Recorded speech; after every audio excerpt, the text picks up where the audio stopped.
Bom dia, irmãos. Hoje nós vamos dar continuidade ao livro de estudo de Apocalipse, lendo as 7 trombetas de Apocalipse. Mas antes vamos curvar a nossa fronte diante do Senhor. Senhor, nós te agradecemos por esse momento e por essa oportunidade. Por isso, vem abrir os nossos olhos, os nossos ouvidos para entender o que o Espírito diz às igrejas.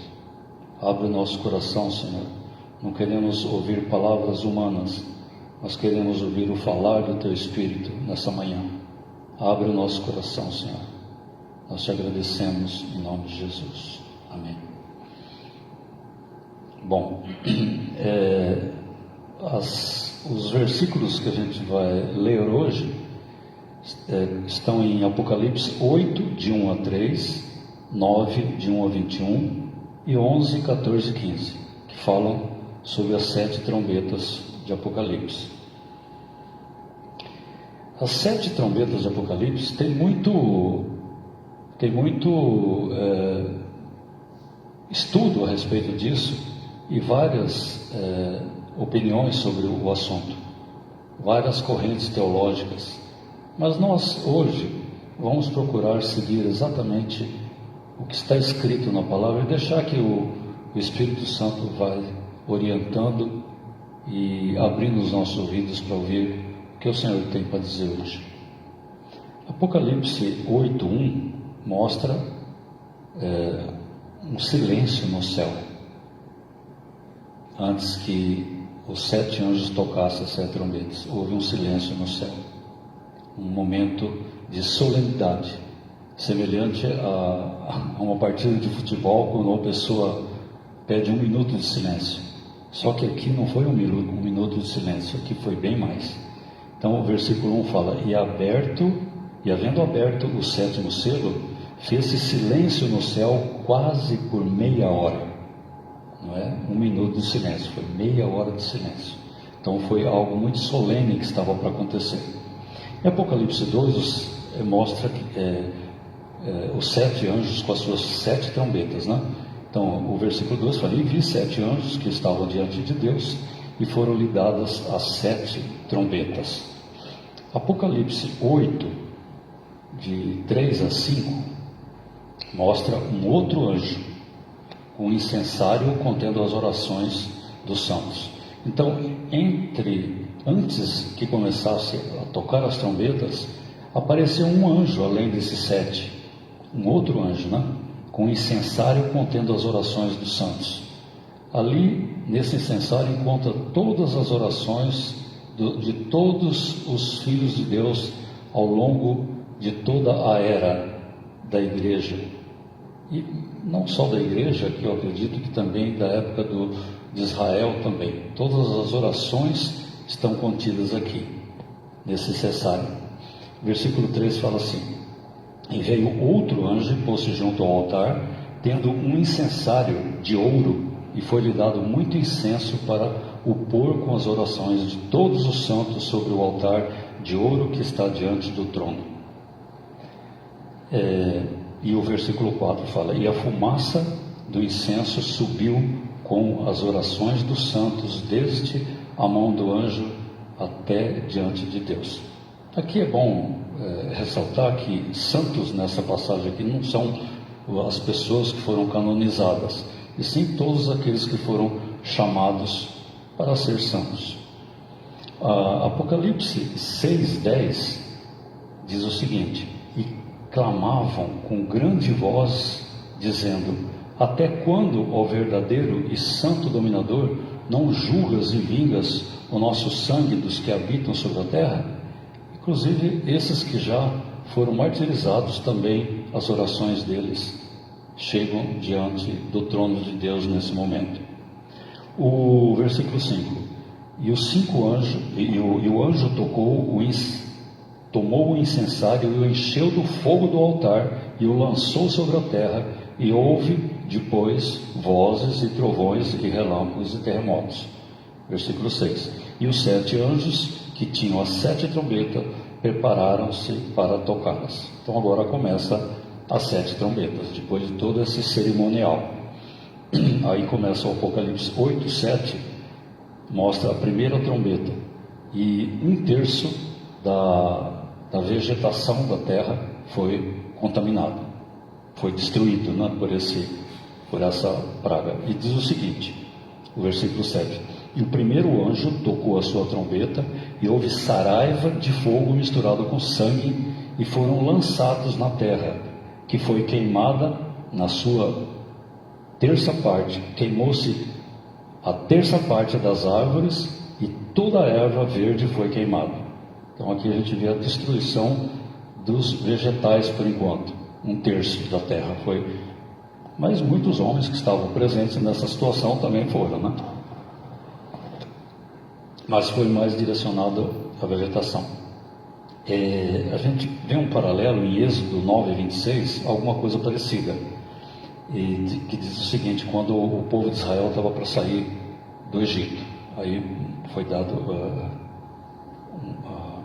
para Moisés, e fala assim: e a saraiva feriu em toda a terra do Egito tudo quanto havia no campo, desde os homens até os animais, e também a saraiva feriu toda a erva do campo, e queimou todas as árvores do campo. Somente na terra de Gósen, onde estavam os filhos de Israel, não havia saraiva. Puxa, isso é uma esperança também para nós. Pode ser que, se a gente estiver presente nesse momento, se esse momento não for só figurativo, né, se for real, então os filhos de Deus também têm uma proteção especial. Agora, a segunda trombeta, a gente vê 1/3 da água salgada sendo transformada em sangue. É isso no versículo 8. Falei: o segundo anjo tocou a trombeta, e foi lançada no mar uma coisa como um grande monte ardendo em fogo, e tornou-se em sangue a terça parte do mar. Aqui provavelmente algum meteoro, alguma coisa grande que caiu sobre o mar, e houve uma destruição. E essa parte, 1/3 do mar, praticamente ficou sangue. Todos os animais que estavam ali foram afetados, né? E houve muito sangue ali. E muitas pessoas também podem ter ido das embarcações, tudo que tinha. Bom, nós podemos ver um paralelo também, voltando para Êxodo, quando Moisés foi tirar o povo do Egito, também houve algo muito parecido. Em Êxodo 7, 17 e 18 fala: assim diz o Senhor: nisso saberás que eu sou o Senhor. Eis que eu, com essa vara que tenho em minha mão, ferirei as águas que estão no rio, e tornar-se-ão em sangue. E os peixes que estão no rio morrerão, e o rio cheirará mal, e os egípcios terão nojo de beber a água do rio. Então aqui a gente vê também a água transformando em sangue, né? Para um dos castigos para o povo do Egito e Faraó. E o versículo 9 continua: e morreu a terça parte das criaturas que tinham vida no mar, e perdeu-se a terça parte das naus. Isso aí voltando lá para Apocalipse, né? Não só os peixes que tinham vida, ou tudo que tinha vida no mar, e as pessoas que estavam ali também foram junto com as embarcações. Mas ainda não foi algo direcionado somente para a humanidade, era mais para a natureza de um modo geral. Aí vem a terceira trombeta, mostrando assim 1/3 da água doce agora, são amargadas por uma estrela caída. Diz que o versículo fala assim: e o terceiro anjo tocou a sua trombeta, e caiu do céu uma grande estrela, ardendo como uma tocha, e caiu sobre a terça parte dos rios e sobre a fonte das águas. A Bíblia, quando fala estrela, algumas vezes se refere a anjos também, mas pode ser um meteoro, pode ser que ardendo em chamas, né? Caiu novamente. E essa estrela, o versículo 11 fala: e o nome da estrela era Absinto. Ousado, essa estrela tem um nome, então pode ser até um personagem aqui, Absinto. E a terça parte das águas tornou-se em absinto, e muitos homens morreram das águas, porque se tornaram amargas. Agora a gente vê um julgamento com águas amargas, e o julgamento sobre os rios. Mas aqui agora já começa a entrar a humanidade morrendo por causa desse amargor. E a gente vê um paralelo lá em Números, sobre alguma coisa sobre a água amarga também que fala lá. Eu só vou ler o versículo número 5, 27 e 28, fala assim: e havendo-lhe dado a beber aquela água, será que ela, se tiver contaminado, uma mulher, né, que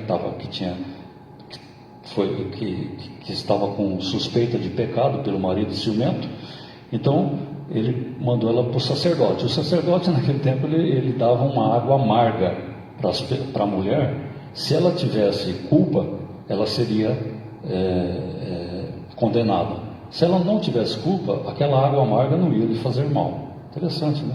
Então fala assim: e havendo-lhe dado a beber aquela água, será que se ela tiver contaminado e contra seu marido tiver transgredido, a água amaldiçoante entrará nela para a amargura, e o seu ventre se inchará e consumirá a sua coxa, e aquela mulher será por maldição no meio do seu povo. Situação feia aqui, né? E se a mulher, se não tiver contaminado, mas estiver limpa, então será livre e conceberá filhos. Então a gente vê, se a gente voltar para essa água amarga de Apocalipse, se a gente estiver lá também, pode ser que o Senhor também, se você não está contaminado pelo mundo, está de acordo com o Senhor, essa água também não vai fazer mal. Podemos chegar a essa conclusão, né? Não dá para dizer com toda certeza, mas já olhando por esse paralelo, né? E eu queria destacar aqui agora um pouquinho sobre uma água, mas é uma água viva, uma água diferente dessas águas amargas, que é para o nosso bem, que em João 4, 13 e 14 mostra Jesus como água da vida. Jesus como água da vida. E Jesus respondeu e disse: qualquer que beber dessa água tornará a ter sede, mas aquele que beber da água que eu lhe der nunca terá sede, porque a água que eu lhe der se fará nele uma fonte de água que salte para a vida eterna. Olha que maravilhoso, né? E em Apocalipse 22, fazendo um paralelo com essa estrela que caiu e tornou tudo amargo, eu gostaria de ler também Apocalipse 22, 16 e 17, mostrando Jesus, a estrela da manhã, uma estrela também, agora com fonte de água viva, né? Então, eu, Jesus, enviei, Apocalipse 22, 16 e 17, fala: eu, Jesus, enviei o meu anjo para vos testificar essas coisas nas igrejas. Eu sou a raiz e a geração de Davi, a resplandecente estrela da manhã. E o versículo 17 fala: e o Espírito e a esposa dizem: vem. E quem ouve, diga: vem. E quem tem sede, venha.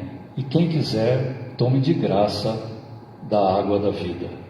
Que maravilha a gente poder estar incluído nessa água da vida. É uma escolha que nós temos hoje ainda, né? Que essas coisas aconteçam. Agora, Apocalipse 8, 12 mostra a quarta trombeta e 1/3 dos corpos celestiais se tornando em trevas. Então, o escurecimento de 1/3 da luz já começa a acontecer aqui. O versículo 12 fala: e o quarto anjo tocou a sua trombeta, e foi ferida a terça parte do sol, a terça parte da lua e a terça parte das estrelas, para que a terça parte deles se escurecesse e a terça parte do dia não brilhasse, e semelhantemente à noite. Eu fui buscar aqui um paralelo também em Isaías 13, de 9 a 10, diz o seguinte: eis que vem o dia do Senhor, horrendo, com furor e ira ardente, para pôr a terra em assolação e dela destruir os pecadores. Então isso já estava sendo previsto em Isaías. Porque as estrelas dos céus e as suas constelações não darão a sua luz, e o sol se escurecerá ao nascer, e a lua não resplandecerá com a sua luz. Mas em Apocalipse 21, 1 mostra um estado posterior a esse que eu achei interessante. Se tudo isso for destruído, desaparecer, tem em Apocalipse 21 um versículo que diz assim: eu vi um novo céu e uma nova terra, porque o primeiro céu e a primeira terra passaram e o mar já não existe. Então, irmãos, a gente tem uma esperança de um novo céu e de uma nova terra. Para haver um novo céu e uma nova terra, provavelmente o velho céu e a velha terra serão totalmente destruídos.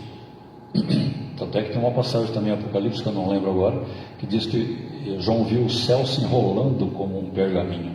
Então tudo isso ainda pode ser transformado, né? Então esse novo céu e uma nova terra é uma esperança por vir. Em Joel 3, 14 e 16 mostram uma situação interessante. Ele mostra o vale da decisão. Mas no vale da decisão nós temos algo para nos refugiar. Então ele mostra o vale da decisão, uma coisa terrível que poderia estar acontecendo. Não sei se corresponde a esse problema que nós estamos passando com pandemia ou não, mas muitas coisas que já aconteceram, mas mostra também um refúgio para toda essa situação. Então, diz no Joel 3, 14 e 16, fala: multidões no vale da decisão, porque o dia do Senhor está perto, no vale da decisão. O sol e a lua enegrecerão, as estrelas retirarão o seu resplendor, e o Senhor bramará de Sião, e de Jerusalém fará ouvir a sua voz. Os céus e a terra tremerão, mas o Senhor será o refúgio do seu povo e a fortaleza dos filhos de Israel. Mais uma palavra de consolo que o Senhor mostra aqui em Apocalipse, com respeito ao dia do Senhor, que é falado em Apocalipse e profetizado por Daniel aqui. Agora, Apocalipse 8, 13 mostra um momento antes da quinta trombeta. Então, um anjo voando e gritando no céu: ai, ai, ai, ai, ai, ai dos que habitam sobre a terra. Então o versículo 13 fala: e olhei e ouvi um anjo voar pelo meio do céu, dizendo com grande voz: ai, ai, ai dos que habitam sobre a terra, e por causa das outras vozes das trombetas dos 3 anjos que hão de ainda tocar. Então, daqui para frente a gente vê que se essas trombetas de algum modo já tocaram na terra, daqui para frente as coisas começam a entrar num âmbito mais sobrenatural e cada vez mais intensificando esses ais que as trombetas trazem. E o versículo 13 de Apocalipse 8 fala: e eu olhei e ouvi um anjo voar pelo meio do céu, dizendo com grande voz: ai, ai, ai dos que habitam sobre a terra, por causa das outras vozes das trombetas dos anjos que hão de ainda tocar. Então, agora nós vemos a quinta trombeta, que em Apocalipse 9, de 1 a 12, descreve o que acontece nessa quinta trombeta, que corresponde ao primeiro ai. E se refere agora a uma estrela caída mesmo. Agora, na outra era o absinto, né? Não dá para dizer com certeza se é um meteoro ou não, mas aqui fala de uma estrela caída. Fala: e o quinto anjo tocou a sua trombeta, e viu uma estrela que do céu caiu na terra, e foi-lhe dada a chave do poço do abismo. Então aqui já se refere realmente a um personagem. E se a gente olhar nas profecias, em Isaías principalmente, 14, de 12 a 15, fala de uma estrela caída também aqui, se referindo a Lúcifer, que em algumas traduções é compreendido como estrela da manhã também. Então fala assim, versículo 12: como caíste desde o céu, ó Lúcifer, em algumas traduções, estrela da manhã, filho da alva, como fosse cortado por terra, tu que debilitavas as nações, e tu dizias no teu coração: eu subirei ao céu acima das estrelas de Deus, e exaltarei o meu trono, no monte da congregação me assentarei aos lados do norte, subirei sobre as alturas das nuvens e serei semelhante ao Altíssimo. Esse foi o grande erro desse Lúcifer, que era considerado a estrela da manhã, criado no alvorecer do universo, isso chamado estrela da manhã, e Lúcifer.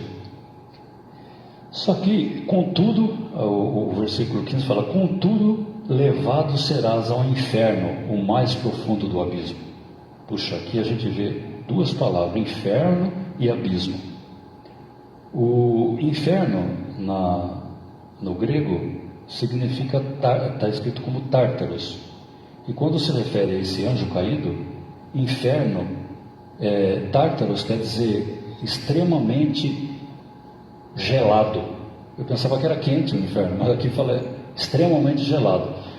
Extremamente gelado porque ele foi lançado para fora do calor divino dos anjos que estavam com Deus. Ele e seus anjos foram lançados de trevas. Então, nesse momento, por ele querer ser semelhante ao Altíssimo, mas é interessante que já existia no coração de Deus um projeto de criar uma criatura à sua imagem e semelhança, que era o homem, ser humano. Mas Satanás queria ser semelhante ao Altíssimo. Ele foi criado a criatura mais nobre do universo, mais perfeita do universo. Mas o Senhor projeta de algo à sua imagem e semelhança. Puxa, olha o coração de Deus com relação ao homem.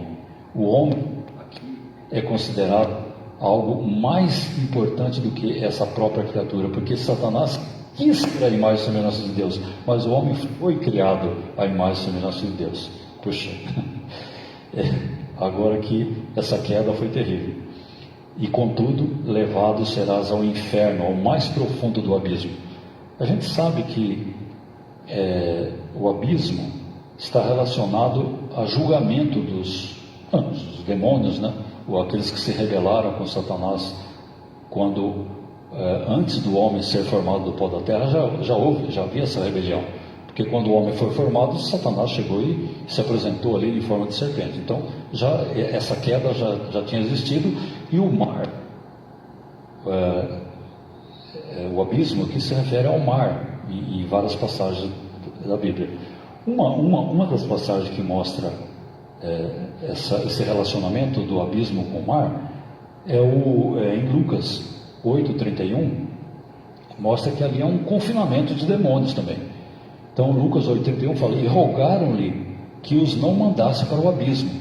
Então Jesus tinha atravessado o mar da Galileia, tinha uma tempestade, ele acalmou o mar, acalmou o ar, quer dizer, acalmou os anjos caídos, os demônios que estavam ali, e atravessou. Só que ele encontrou do outro lado um gadareno com uma legião de demônios, uma pessoa de gadarenos, ele estava com uma legião de demônios. Aí quando ele viu Jesus, ele se prostrou diante de Jesus e pediu que não mandasse os demônios para o abismo. Era uma legião grande de demônios. Então os demônios falaram que não era para levar, pediram para Jesus não jogar ele no abismo. Aí o que Jesus fez? Mandou numa manada de porco que tinha ali, vai saber quantos porcos tinha ali. Então esses demônios entraram nessa porcada toda e eles foram precipitados para o mar. Precipitados, quer dizer, entraram no abismo novamente, que é o lugar de confinamento deles. Então Jesus resolveu essa situação do gadareno ali. E em 2 Pedro 2,4 fala: porque se Deus não poupou aos anjos que pecaram, mas havendo-os lançados no inferno, os entregou às cadeias da escuridão, ficando reservados para o juízo. Então existe um juízo ainda para esses aí, que geralmente vai ocorrer lá mais para frente, vai haver no grande trono branco. E o versículo 2 de Apocalipse fala: e abriu o poço do abismo, e subiu fumaça do poço como fumaça de uma grande fornalha, e com a fumaça do poço escureceu-se o sol e o ar. Então a gente vê um julgamento aqui. E da fumaça vieram o gafanhoto sobre a terra, e foi-lhes dado poder, como o poder que tem os escorpiões da terra. Mas aqui a gente vê, continuando essa descrição dessa trombeta, no versículo 4, 5 e 6, diz o seguinte: e foi-lhes dado que não fizessem dano à erva da terra, nem a verdura alguma. Então a erva da terra e a vegetação já não era mais atingida aqui, nem árvore alguma, mas somente aos homens que não têm nas suas testas o selo de Deus. Poxa, irmão, se a gente tivesse Se a gente não tiver sido já arrebatado e estiver nesse momento lá, ou se o Senhor não nos chamar antes, né? Nós não vamos sofrer essa situação, porque esse castigo vem para aqueles que não têm o selo de Deus. Os filhos de Deus, os que foram selados pelo Espírito Santo, esses não sofrerão esse dano aqui. Só os que não têm que sofrerão o dano dessa trombeta. E foi-lhes permitido que não matassem, mas que por 5 meses os atormentassem, e o seu tormento era semelhante a tormento de escorpião quando fere o homem. E naqueles dias homens buscarão a morte e não acharão, e desejarão morrer, e a morte fugirá deles. E o parecer dos gafanhotos era semelhante aos de cavalos aparelhados para a guerra, e sobre as suas cabeças havia uma como coroa semelhante a ouro, e seus rostos como rostos de homens. E tinham cabelos como cabelos de mulheres, e seus dentes como de leões. E tinham couraças como couraças de ferro, e o ruído das suas asas era como o ruído de carros, quando muitos cavalos correm ao combate. E tinham caudas semelhantes aos escorpiões e aguilhões nas suas caudas, e o seu poder era para danificar os homens por 5 meses. E tinham sobre si rei, e o anjo do abismo. Em hebreu era o seu nome, Abaddon, e em grego, Apolion. Passado já um ai, eis que depois disso vem ainda 2 ais. Aqui existem algumas interpretações que eu não vou entrar em detalhes, mas tem muitos que olham isso aí como se fosse algo que já aconteceu, e esses escorpiões foram aviões, sei lá, tem muito voo nesse sentido aqui, que não convém se preocupar tanto com isso. E Apocalipse 9, de 13 a 21, mostra a 6ª trombeta, o 2º ai. Então a gente vai vendo a intensificação dos ais agora. Aqui morre a 3ª parte da humanidade, por 4 anjos destruidores. Então, na trombeta anterior, eles queriam morrer e não achavam a morte. Mas agora vem a morte de 1/3 dessa população que restou aqui, né? E tocou o 6º anjo sua trombeta, e ouviu uma voz que vinha dos 4 pontas do altar de ouro que estava diante de Deus, a qual dizia ao 6º anjo que tinha a trombeta: solta os 4 anjos que estão presos junto ao grande rio Eufrates. E foram soltos os 4 anjos que estavam preparados para a hora, dia, mês e ano, a fim de matarem a 1/3 parte dos homens. E o número dos exércitos dos cavaleiros era 200 milhões, e ouvi o número deles. E assim vi os cavalos nessa visão, e os que sobre eles cavalgavam tinham couraças de fogo, de jacinto e enxofre, e as cabeças dos cavalos eram como cabeças de leões, e as suas bocas saía fogo e fumaça e enxofre. Por esses 3 foi morta a 1/3 parte dos homens. Isso é pelo fogo, pela fumaça, pelo enxofre que saía de suas bocas. Então a gente está vendo aqui coisas sobrenaturais agora. Já não é mais coisas naturais. Seres nunca ninguém viu e nem imagina, né? Mas, e o versículo 19 fala: porque o poder dos cavalos está na sua boca e nas suas caudas, porquanto as suas caudas são semelhantes a serpentes, que têm cabeças e com elas danificam. E os outros homens que não foram mortos por essas pragas, não se arrependeram das obras das suas mãos, para não adorarem os demônios, os ídolos de ouro, de prata, de bronze e de pedra e de madeira, que nem podem ver, nem ouvir e nem andar. Então aqui a gente vê ainda a presença do Senhor, talvez esperando que alguém se arrependesse ainda, porque ele fala: mas ninguém se arrependeu, ainda assim não se arrependeram. Então eles estavam totalmente dominados pelo mal ainda, né? Contra o próprio Deus. Então eles estavam entregues à própria sorte, né? Porque não quiseram se arrepender. Aqui 2/3 não se arrependeram. Porém, provavelmente nesse momento a igreja ela vai estar arrebatada. Eu particularmente penso assim. E não se arrependeram dos seus homicídios, nem das suas feitiçarias, e nem da sua fornicação, e nem dos seus furtos.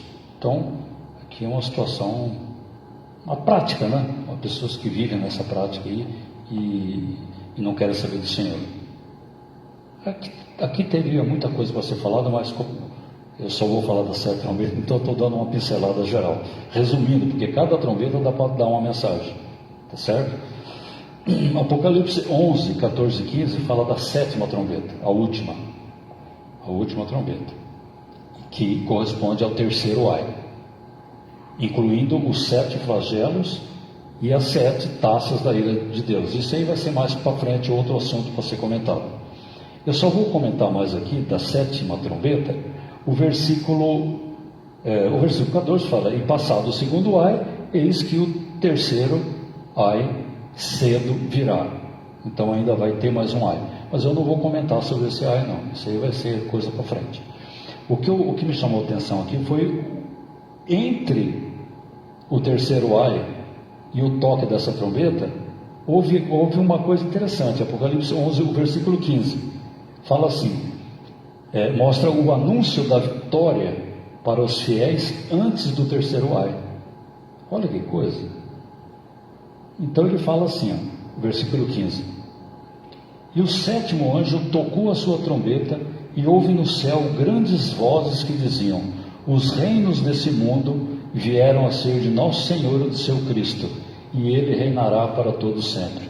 Então isso aqui, essa trombeta, eu acho que nós, claro que nós, aqueles que pertencem ao Senhor, que creram no Senhor, que foram encontrados fiéis, esses não participarão das ruínas desse 3º ai. Porque 1 Coríntios 15, 51 fala assim: eis que vos digo um mistério, na verdade nem todos dormiremos, mas todos seremos transformados, num momento, num abrir e fechar de olhos, ante a última trombeta, porque a trombeta soará, e os mortos ressuscitarão incorruptíveis, e nós seremos transformados. Isso se refere a nós também hoje, porque Paulo esperava, ele estava vigilante esperando a volta do Senhor naquele tempo, assim como todos os irmãos de todas as eras. Nós temos que estar preparados e vigilantes para esse momento. Se nós formos encontrados assim, quando o Senhor voltar, tranquilo, não sofreremos o dano da segunda morte. Então, o Apocalipse, quando começa o livro de Apocalipse, a gente não deve olhar Apocalipse como um livro de terror, mas como um livro de felicidade. Sabe por quê? Apocalipse 1:3 fala: feliz aquele que lê e os que ouvem as palavras dessa profecia e guardam as coisas que nela estão escritas, porque o tempo está próximo. Aqui não é um recado de medo, mas um recado é uma felicitação que o Senhor está dando no livro de Apocalipse. Ficam felizes, vocês têm o Senhor, estão preparados, estão vigilantes, só tem coisa boa para vocês, mesmo que vocês sofram momentaneamente, mas existe uma promessa de esperança, uma esperança muito maior, que nem olhos viram, nem ouvidos ouviram, nem jamais penetrou no coração do homem. Então tem coisas, umas promessas maravilhosas aqui. Apocalipse 2:29, o Senhor ele alerta: quem tem ouvidos, ouça o que o Espírito diz às igrejas. Então o nosso coração, ao ler Apocalipse, nós temos que ouvir o que o Espírito diz à igreja. Não é o que se fala por aí, mas uma intimidade particular com o Senhor diante da palavra. Leia em oração esse livro, busque as bem-aventuranças contidas. Romanos 10:17 fala: de sorte que a fé é pelo ouvir, e ouvir pela palavra de Deus. Então, quando nós lemos a palavra, nós precisamos ouvir o Espírito Santo falar o que está contido nessa palavra. Somos bem-aventurados. Mateus 13:43 fala: então os justos resplandecerão como a luz e no reino de seu Pai. Quem tem ouvidos para ouvir, ouça. Essa é a palavra de Jesus. Quem tem ouvidos para ouvir, ouça. Eu gostaria de ler também em Mateus Mateus 25, 13, exatamente, Mateus 25, 13, fala assim: vigiai, pois, porque não sabeis o dia e nem a hora. Então isso, irmãos, nós temos que sermos encontrados vigilantes. Não interessa se o Senhor volta daqui 1000 anos, 100 mil anos, ou volta amanhã, ou nesse segundo. Então, se você tem que estar preparado. Ou se você, de qualquer forma, nós temos que estar vigilante, mesmo na nossa vida normal, porque eu posso ser chamado antes. Se o Senhor, por algum motivo, muitas pessoas estão indo, tem essa pandemia aí, está levando gente. Então, nós temos que ser encontrados vigilantes em qualquer situação, porque existe uma promessa. A promessa é para os vigilantes, para aqueles que creem e que aguardam a vinda do Senhor. Nisso nós somos bem-aventurados. Bom, é o que a gente podia ter mostrado até agora, muito resumidamente, sobre as 7 trombetas, que é um assunto muito extenso, mas eu tentei cobrir essa porção dessa forma. Vamos orar. Senhor, nós te agradecemos novamente por esse momento, pelas tuas palavras, pela tua esperança que o Senhor dá em todas as eras. O Senhor tem nos protegido e nos acompanhado e nos abençoado. Nós agradecemos pelo tudo que o Senhor nos tem feito, pela esperança que o Senhor nos dá. Nós prepara o nosso coração, Senhor, para sermos vigilantes em toda e qualquer situação, porque sabemos que o Senhor tem preparado o melhor para os seus filhos. Nisso nós te agradecemos, em nome de Jesus. Amém.